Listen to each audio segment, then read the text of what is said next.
He was overlooked, underestimated, and dismissed for reasons that had nothing to do with his work. But when karma arrived, it came in a way nobody saw coming. The afternoon sun spilled through the wide office windows, painting soft golden streaks across the carpeted floor. The air was warm, humming gently with the familiar rhythm of ringing phones, clicking keyboards, and the occasional shuffle of footsteps along the narrow aisles between desks. It was the kind of ordinary day most people would forget as soon as they left the office. A day of routine tasks and small talk about weekend plans. Yet, beneath this quiet hum of normalcy, something heavier lingered, an unspoken tension no one dared to name aloud dotted his desk near the corner. Daniel sat with quiet focus. His posture was upright, but relaxed, shoulders squared as though carrying not just his workload, but a sense of duty to do it well. He was in his early 30s, with a calm presence that seemed to fill the room, even when he didn't speak. Colleagues often described him as the kind of man you could rely on. Steady, kind, dependable. He had a way of listening that made people feel understood, a way of smiling that carried warmth even on stressful days. Today, his desk was neatly organized, files stacked with care, his notepad open, lines of handwriting carefully filling the page. His fingers tapped rhythmically against the keyboard, drafting a report that would later be presented to a client. Around him, coworkers glanced up from time to time, some nodding in quiet acknowledgement of his focus, others smiling briefly as they passed by with coffee cups in hand. Daniel had earned their respect not through loud displays or arrogance, but through consistency. Day after day, he showed up, he worked hard, and he treated people with dignity. From the outside, it looked like a scene of balance, a good worker. In a modest but busy office, contributing to the flow of a company that appeared, at least on the surface, to value him. The hum of the air conditioning mixed with the faint scratching of pens on paper, and for anyone walking through, it would seem like just another ordinary afternoon. But Daniel noticed things. Small things. He noticed how during meetings when he offered a well-thought-out idea, the room often went quiet. Some nodded politely, but the discussion quickly shifted, as though his words hadn't landed. Then, moments later, another employee, usually someone younger, less experienced, and notably white, would repeat nearly the same thought. Suddenly, the room came alive with agreement. Daniel never said anything. He just kept his calm, jotting down notes, but deep inside, he carried the sting of being unseen. He noticed, too, how promotions seemed to circle around him, like birds that swooped close but never landed. Twice, maybe 3 times, colleagues with fewer years at the company, with less knowledge of the clients, were elevated to positions Daniel had quietly hoped for. He congratulated them with genuine warmth, because that was who he was. But later, in the stillness of his apartment, he allowed himself a sigh that carried both weariness and longing, and he noticed the way his boss, Mr. Harris, looked at him. Not with open disdain, but with a kind of polite dismissal. Harris smiled when necessary, his words clipped but courteous, yet his eyes told another story, one Daniel had learned to recognize. It was the look of someone who had already decided who Daniel was, and more importantly, who he could never be. The atmosphere in the office, for most, was peaceful. For Daniel, it was layered like a painting with colors hidden beneath the surface, visible only if you looked close enough. His co-workers respected him, yes. They trusted him with tasks, leaned on him when deadlines pressed hard. But few noticed the weight he carried each day, the quiet resilience it took to walk into a space where he gave so much, yet received so little recognition in return. And still, Daniel worked. He worked with care, with diligence, with a belief that doing the right thing mattered, even when others failed to see it. His hands moved steadily across the keyboard, his brow furrowed in concentration, his lips pressed together in quiet determination. He wasn't the kind of man to complain loudly or demand attention. Instead, he poured himself into his work, trusting that effort and integrity meant something, that they would somehow one day be enough. The afternoon stretched on, the golden light shifting slowly as the sun dipped lower in the sky. Papers rustled, voices rose and fell in fragments of conversation. To an outsider, the office looked harmonious, its employees absorbed in their tasks. But Daniel felt the undercurrent, the subtle imbalance that pulsed beneath the surface. He didn't know it yet, but this calm afternoon, this moment of quiet focus at his desk, was only the beginning. Change was approaching, carried in the shadows of small injustices and whispered doubts. And though he couldn't yet see it, the choices made in rooms behind closed doors would soon alter the course of his life. For now, though, he worked, unaware of how swiftly the fragile piece of this afternoon would unravel. The days in the office followed their usual rhythm, but Daniel began to notice the same patterns repeating themselves, like faint cracks in a wall that most people would overlook. To others, everything seemed fine. Colleagues joked near the counter water cooler, meetings were filled with polite chatter, and projects moved forward at their steady pace. But Daniel, sitting quietly in the middle of it all, saw the details others missed. In team meetings, he often raised his hand when a question was posed or when a problem needed solving. He was not loud, not the kind of man who fought for attention. Instead, his voice was steady, his ideas measured, always grounded in careful thought. He would explain a strategy for improving efficiency or suggest a fresh approach to win over a hesitant client. The words were there, clear, reasonable, practical, but more often than not, his ideas were met with silence. Eyes would drop to laptops, fingers would tap pens on notebooks, and the discussion would simply move on. The sting came not in the silence itself, but in what followed. Minutes later, another colleague, sometimes younger, sometimes less experienced, would offer almost the exact same thought, dressed in slightly different words. And suddenly, the room would come alive with nods of agreement. Brilliant, someone would say. That could really work, another would add. Even Mr. Harris, leaning back in his chair with that practiced air of authority, would smile approvingly. Daniel would sit still, his pen hovering over his notepad. Outwardly, he maintained his calm expression, not wanting to give away the frustration curling in his chest. But inside, he felt the sharp edge of being unseen. His mind whispered the truth he dared not speak aloud. They heard me, but they chose not to listen. It wasn't just the meetings. Promotions floated around the office like rare prizes, landing on desks where Daniel had quietly hoped they might one day arrive. He had been with the company long enough to prove himself, long enough to show loyalty and growth. His record was clean, his work praised in annual reviews, his clients satisfied. And yet, each time a position opened, it passed him by. He remembered one case vividly. A managerial role became available, a position Daniel had been informally encouraged to pursue by a colleague who admired his leadership style. He applied, submitting his portfolio with careful detail, outlining his vision for the team. Weeks later, the announcement came. The role had been given to Richard, a man only 2 years into the company, known more for his smooth talk than his results. At the celebratory gathering, Daniel shook Richard's hand with genuine warmth, because envy was not in his nature. But when he returned home that evening, he placed his jacket on the chair and sat alone at the kitchen table, staring at the blank wall. There was no anger in his eyes, only a quiet sorrow, a heaviness that came from knowing effort alone was not enough when unseen barriers stood in the way. Then there was Mr. Harris. The boss carried himself with a polished air, his words professional, his demeanor outwardly respectful. But Daniel noticed the subtle differences. When Harris spoke to others, his tone was light, almost warm, sprinkled with laughter. When he addressed Daniel, his voice grew colder, clipped, as if conversation with him was a task to be endured rather than a moment of connection.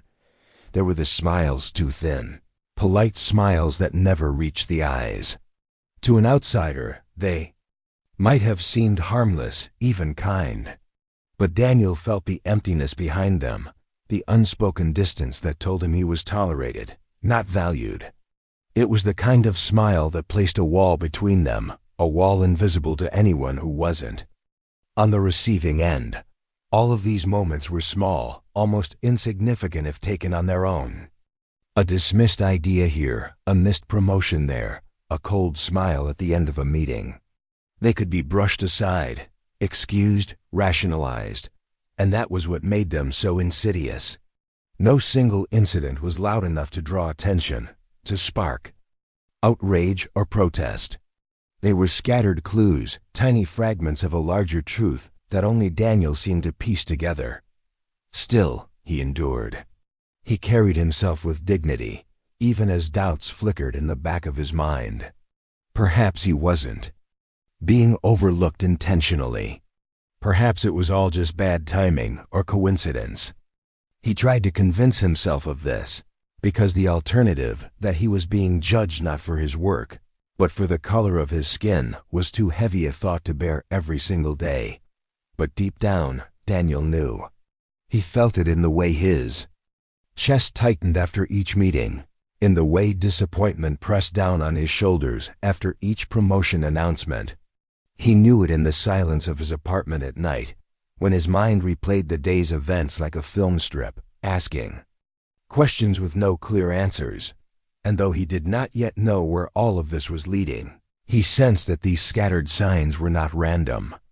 They were pieces of a pattern, threads in a larger fabric being woven around him.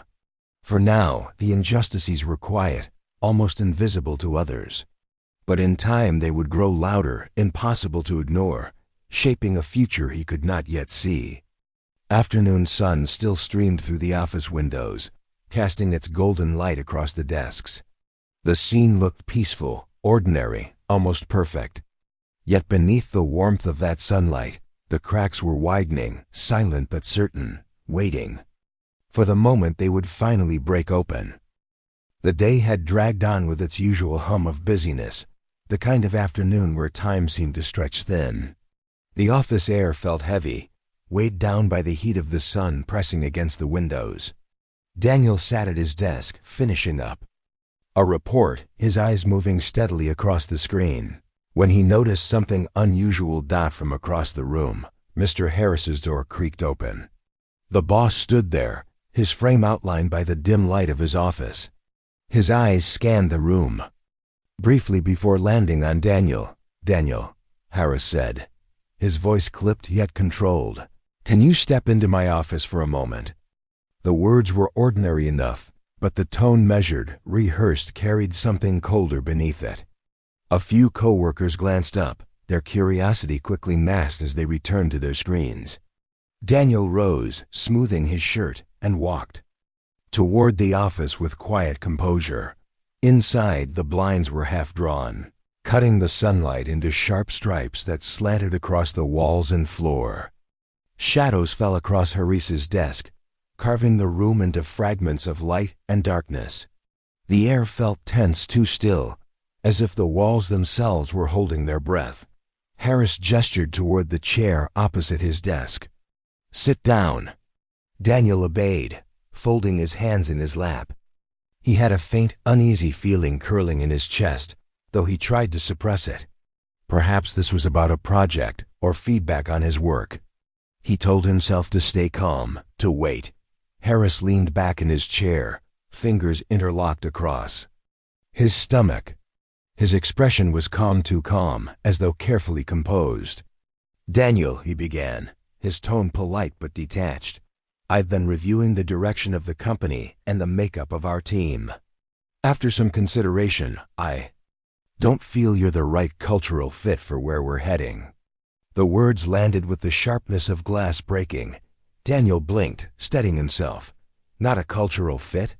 He felt the weight in his chest begin to grow. Harris wasn't finished. "I've also noticed," Harris continued, his voice slow and deliberate, "that you seem to lack certain leadership qualities we're looking for. It's nothing personal, of course, but I think it would be best if we parted ways." Daniel sat motionless. His ears caught every word, yet the office around him blurred, the stripes of light and shadow twisting across the desk as if mocking the moment. His work years of dedication, countless late nights, every ounce of care he had poured into this place reduced to vague, hollow phrases, not a cultural fit. Lacking leadership qualities, inside, anger flared, hot and immediate. But it was not the kind of anger that lashed out. It was the deep, quiet kind, the kind that hurt more because it was tied to truth. Daniel knew this had nothing to do with leadership or culture. His record was clean. His projects were successful. Clients trusted him. Co-workers respected him. He had given this job his best. No, this wasn't about performance. This was about who he was, about the color of his skin. His chest grew heavier with that realization, pressing down on him like a weight he could not set aside. Harris, perhaps mistaking Daniel's silence for agreement, leaned forward slightly, offering that same thin, dismissive smile Daniel had come to know. Of course, we'll make sure the transition is smooth. You'll have the standard severance. I want you to know this decision wasn't easy. Daniel looked at him, meeting his eyes. He saw no regret there, no genuine struggle, only the self-satisfaction of a man who believed his judgment unquestionable. Slowly, Daniel stood. He didn't raise his voice. He didn't plead or argue, though the temptation flickered at the edges of his mind. Instead, he straightened his shoulders, drawing upon the dignity that had always carried him through. "Thank you for the opportunity," he said quietly, his voice even, though inside it trembled with the effort of restraint. Harris gave a curt nod, already reaching for the papers on his desk, as if the conversation had ended the moment the decision was spoken. Daniel turned and walked out of the office. The hallway seemed longer than usual, the murmurs of his co-workers fading into a distant echo. He passed his desk, glanced at the files he had been working on just minutes earlier, and felt a sharp pang of loss. But he didn't pause. He picked up his jacket, draped it over his arm, and walked toward the exit. The late afternoon sun blinded him as he stepped outside, the brightness so stark it made his eyes sting. For a moment, he stood there, letting the heat wash over him, the noise of the street buzzing faintly in the background. His heart was heavy, weighted with betrayal, but his head remained high. He had given so much, only to be dismissed with hollow excuses. And though he left without protest, the truth burned inside him, undeniable and raw. He had not been fired because of performance or leadership. He had been fired because of prejudice dressed in polite words. Daniel walked away from the building, each step steady, though the ache in his chest grew with every stride. To anyone watching, he appeared composed, a man simply leaving work at the end of the day. But inside, his spirit wrestled with sorrow and anger, with questions that would not be answered. Yet even in that moment of quiet devastation, there was something else within him too, a spark, faint but real. The dignity with which he carried himself was not broken. Betrayal had cut deep, but it had not destroyed him. As the shadows lengthened on the street, Daniel disappeared into the crowd, unaware that this painful ending would become the beginning of something he could not yet imagine. The days after Daniel's dismissal bled into one another, each morning arriving with a weight heavier than the one before. The rhythm of his life, once anchored by the steady pulse of work, was broken. He no longer rose early to the sound of his alarm and dressed in crisp shirts for the office. Instead, his mornings began in silence, the soft light of dawn creeping through his blinds as he sat at the kitchen table with a laptop open, scrolling through endless job postings. Applications became his new full-time work. He tailored resumes, crafted cover letters with careful precision, and clicked submit again and again, each time with a flicker of hope. Yet, more often than not, the replies never came. When they did, they were polite but final. "We regret to inform you." The words repeated so often, they became a refrain, echoing in his mind as he closed his email each night. Interviews were no better. Daniel walked into boardrooms and offices with steady confidence, only to walk out with doubt gnawing at him. He presented himself with calm professionalism, answered questions with thoughtfulness, yet somehow opportunities slipped through his fingers. Sometimes he caught the subtle looks, hesitations in the eyes of interviewers, tight smiles that reminded him of Harris. Other times, it was nothing more than a vague feeling, an instinct he couldn't quite shake. Nights were the hardest. He would sit alone in his small living room, the quiet pressing against him like a heavy blanket. Bills waited on the counter. His savings shrank with each passing week. He stared at the ceiling, asking questions into the dark. Was I not good enough? Did I misjudge myself? Is this how the world truly sees me? Self-doubt crept in, slow and steady, threatening to erode the foundation of his confidence. And yet, beneath the heaviness, a spark of resilience remained. Daniel had faced obstacles before. Life had not always been easy, but he had learned to endure, to bend without breaking. When despair pressed hardest, he leaned on his faith, whispering quiet prayers in the stillness of the night. He reminded himself that dignity was not given by a company, nor taken away by a single man. It was his to carry, and carry it he would. Daniel struggled to rebuild his life. The company he had once served so faithfully began to unravel. At first, the changes were subtle. A colleague reached out one evening, mentioning how another employee had unexpectedly resigned. Strange, she said. He'd been there for years. Said he couldn't take it anymore. Then came murmurs about deals collapsing. Clients who had been loyal for decades suddenly pulled their contracts, citing vague reasons, strategic changes, new directions. Yet Daniel, hearing the tone in his former colleague's voice, sensed something deeper beneath the words. Soon the whispers grew louder. Rumors spread of Harris's arrogance, of meetings where he spoke with disdain to staff, dismissing their concerns as if they were children. There were hints, too, of unethical dealings, contracts signed hastily, corners cut, promises made but not kept. None of it was confirmed. Only fragments of conversation passed from one former coworker to another. But the pattern was there. Threads weaving together into something larger, something hidden. Daniel listened quietly, never gloating, never celebrating the company's decline. Instead, he felt a strange mixture of sorrow and inevitability. He had seen the cracks forming long before anyone else had noticed. He had lived through them. The coldness, the dismissal, the quiet injustices, those were not isolated to him. They were part of a larger sickness, one now spreading through the company like rot beneath polished wood. On some days, he walked past the building where he had once worked.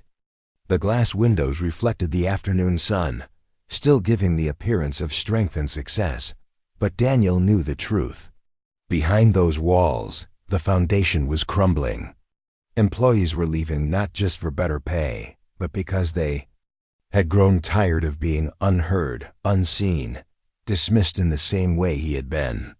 Clients were not withdrawing because of strategic changes, but because they no longer trusted Harris. Mystery hung in the air, thick and unspoken. Something larger was happening behind the scenes, something even Daniel could not yet fully understand. All he knew was that the man who had judged him unfit, who had cast him aside with thin excuses, was now facing battles of his own battles no polite smile could mask, no cold words could dismiss. Daniel returned home each evening, to his quiet apartment, weary but unbroken. His life was not easy, and the road ahead remained uncertain. But as he closed his laptop after another day of applications, he felt the faintest stirrings of hope.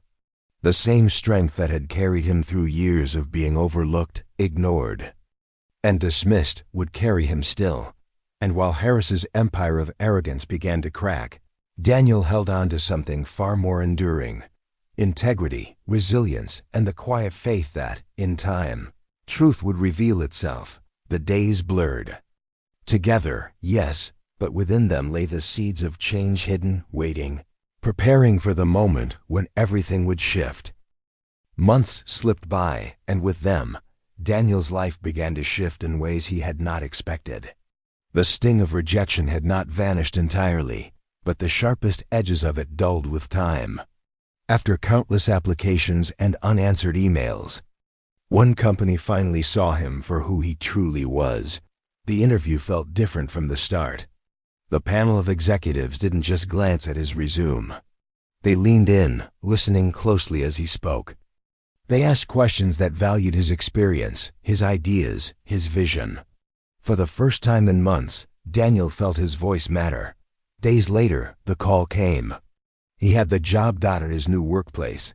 The atmosphere was brighter, freer. Here, Daniel's presence carried weight, not because of politics or appearances, but because of his skill, his steadiness, and the respect he showed to everyone. Colleagues quickly came to admire him. He wasn't the loudest in meetings, but his words always had substance. He didn't compete for attention, yet people gravitated toward his quiet confidence. Weeks turned into months, and Daniel's reputation grew. His projects succeeded. His teams thrived under his calm leadership, and clients trusted his judgment. Promotions, the kind that had once slipped past him like water through his fingers, began to come his way. Only this time, they weren't snatched away at the last moment. They were given to him, deservedly, undeniably. The day he was promoted to a key leadership role felt surreal.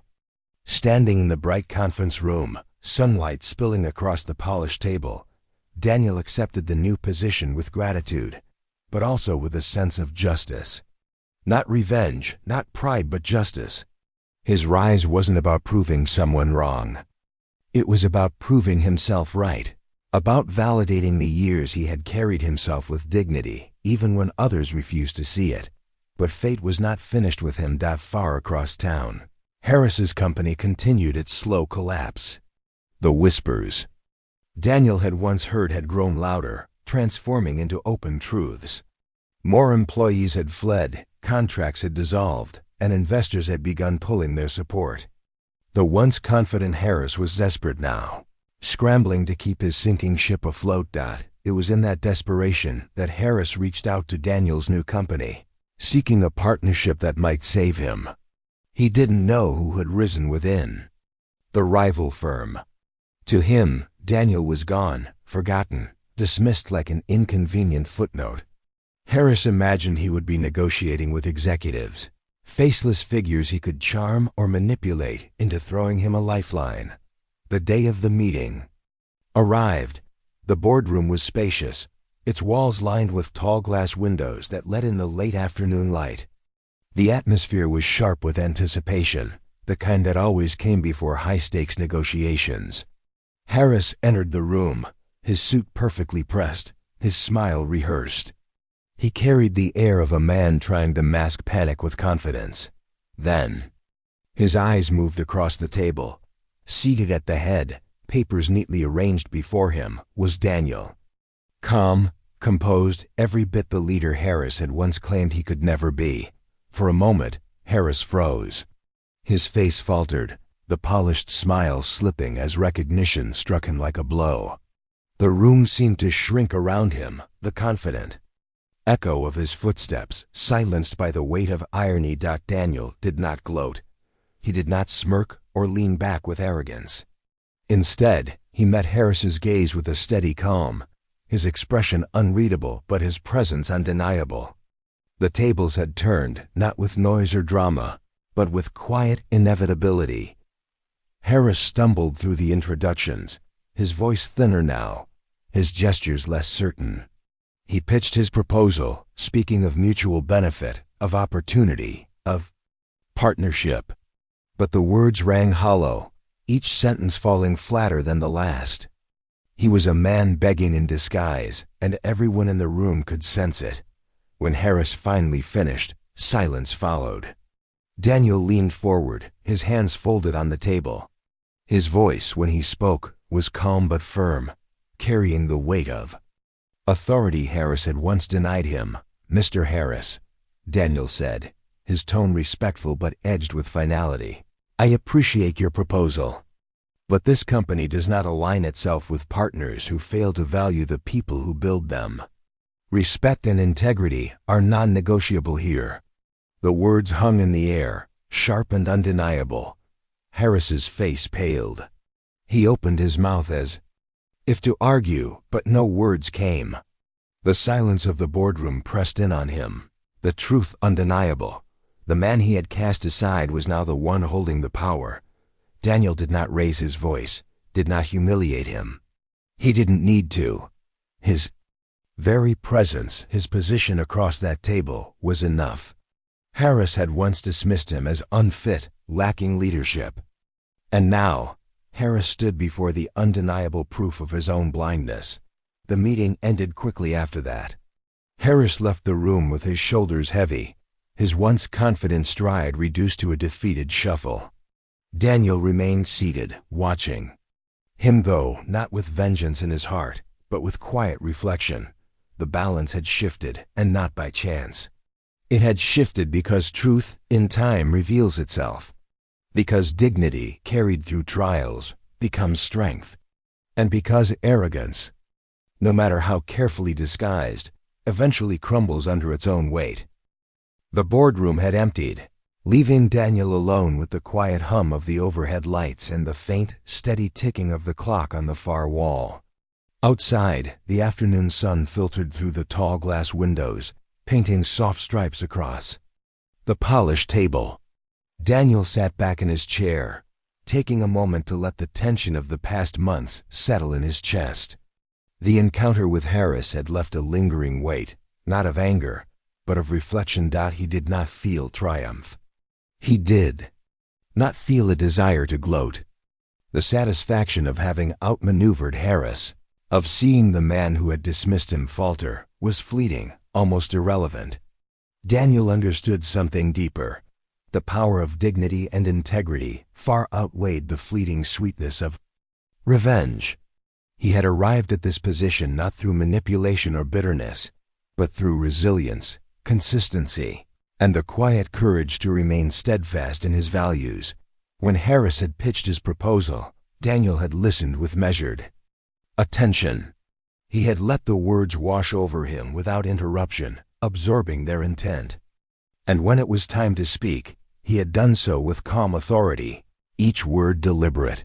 "A company that doesn't value people has no future," he had said, his voice steady and unflinching. "Respect is the foundation of success. Without it, no amount of strategy or ambition can carry you forward." The words had struck harder than any confrontation, and Daniel had known it. He had not shouted, he had not threatened, he had simply spoken truth.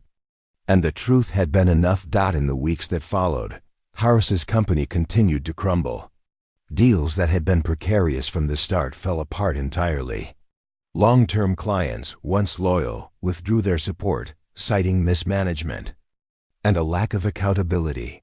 Employees, disillusioned and exhausted, walked out one by one. Each resignation echoed the same sentiment.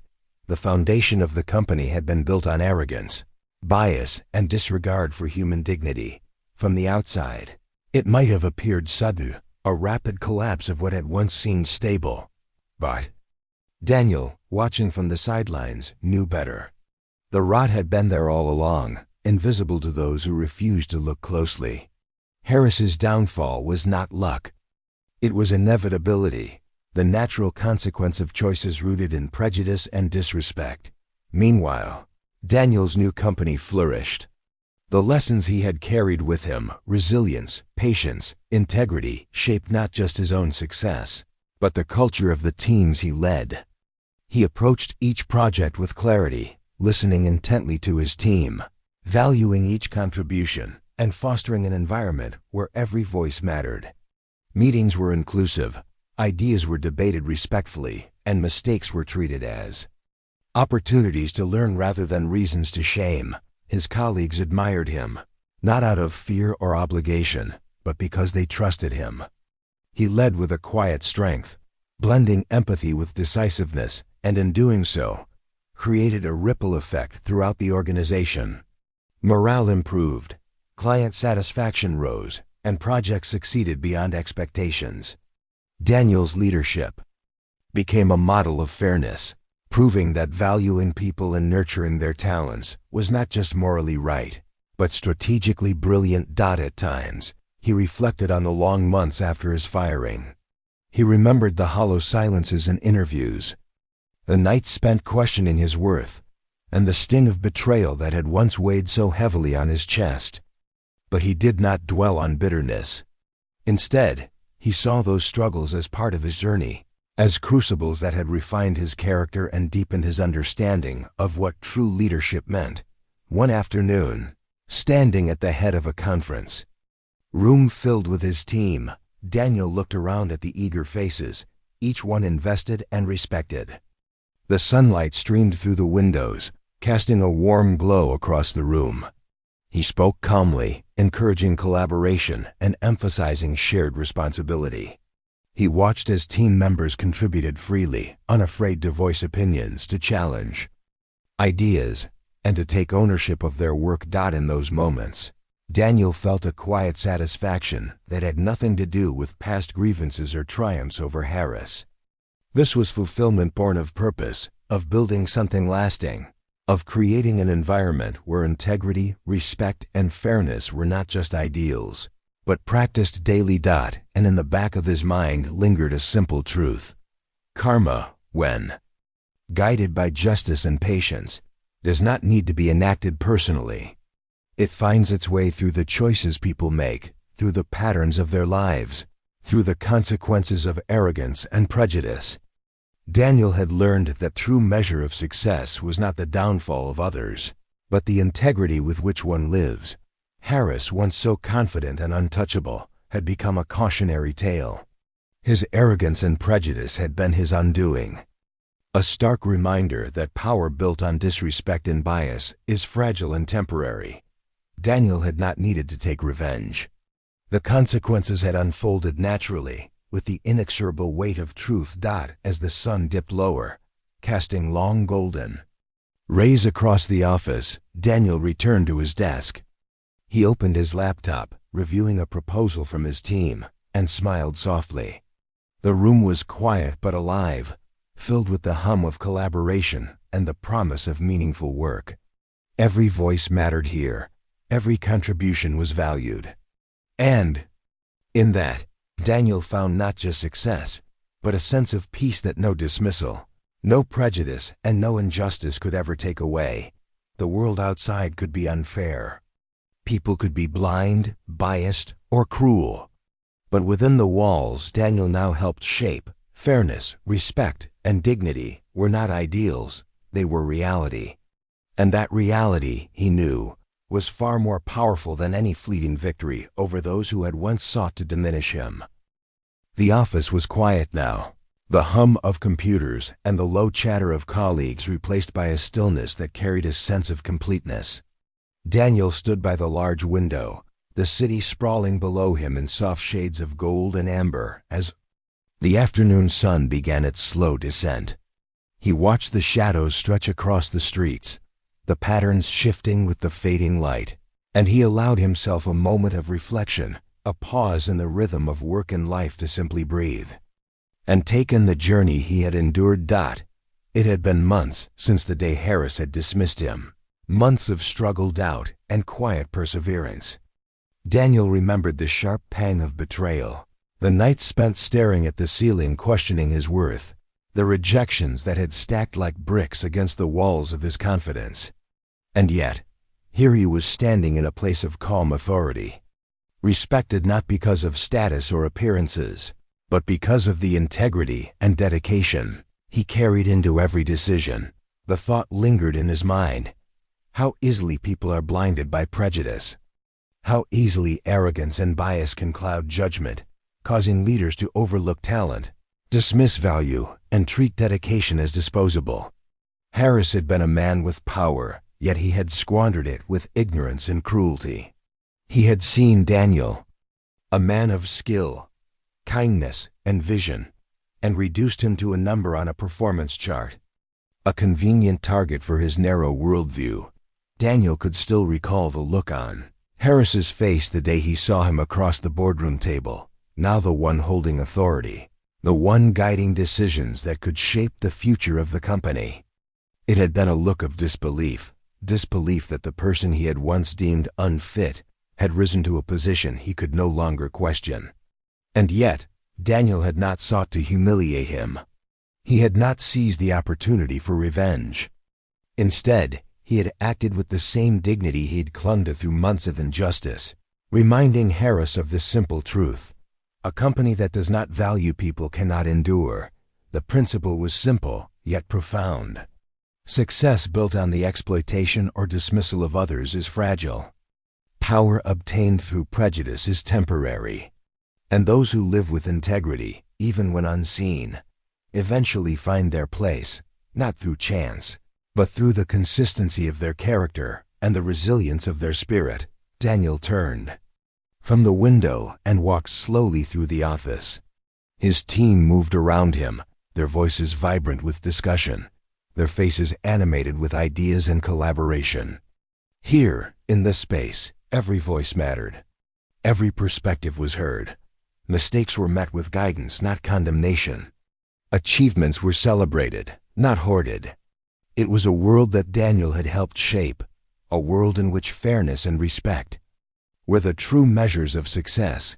He stopped at a colleague's desk and smiled warmly. The young woman looked up from her notes, a spark of excitement in her eyes. "Daniel," she said, "we just finalized the plan for the new client pitch. I think it's going to impress them." "Excellent," Daniel replied, his tone calm but encouraging. "Remember, the strategy is important, but the way we work together is what will make the difference. Trust in your team and trust in yourself." The words were simple, but they carried the weight of experience, of lessons learned the hard way. They were words born from struggle and tempered by resilience, a reminder that leadership was not about asserting power, but about lifting others up. Walked toward his office, pausing briefly to glance out the window once more. The city was bathed in a soft amber glow now, the streets alive with movement yet silent from his elevated perspective. It reminded him that the world continued, indifferent to individual victories or losses, yet always responsive to the choices people made, the values they carried, and the integrity with which they acted. Daniel thought back on his journey, the subtle injustices, the missed promotions, the dismissive smiles. He had felt anger, sorrow, and doubt. He had questioned his own worth in the quiet of lonely nights. But through it all, he had held on to his dignity. He had refused to let bitterness define him. And in doing so, he had not just survived. He had thrived. The narrator's voice seems to echo in the room, soft yet resonant, as if the story itself had gathered its lessons and released them into the quiet. Prejudice blinds people to true talent, but integrity and resilience will always find a way to shine. In the end, karma balances the scales because respect and dignity are worth more than power or position. Daniel let those words sink in, feeling their truth in his chest. It was not a lesson about vengeance, nor a tale of schadenfreude. It was a testament to the power of character, the enduring value of fairness, and the inevitability of truth. The scales had balanced, not by his hand, but by the natural order of justice, guided by the choices people make and the consequences they cannot avoid. As the final rays of the sun dipped below the horizon, Daniel returned to his work, his heart steady, his mind clear. Around him, the office hummed with life, a vibrant testament to collaboration and respect. He felt a quiet satisfaction, a contentment deeper than any fleeting victory, knowing that the work he was doing, fair, just, and compassionate, would ripple outward, touching not just the company, but the people who made it thrive. In the end, Daniel had learned what many never do, that dignity cannot be taken, that integrity is stronger than prejudice, and that resilience, tempered by patience and faith, always finds its place to shine. The world may try to blind us, to diminish us, or to overlook the value we bring. But those who hold on to their truth, who act with fairness and courage, will ultimately rise, leaving behind a legacy far greater than power, position, or fleeting recognition. The office lights dimmed gently as evening fell. Daniel looked around once more, a soft smile touching his lips. His journey had not been easy, but it had been worth every moment. In the quiet, he felt it deeply. Justice had not been stolen, it had been lived, and with that, the story found its calm closure, a reminder that in life, the measure of a person is not in the authority they wield, but in the integrity and respect they show, and the courage with which they carry themselves through every trial.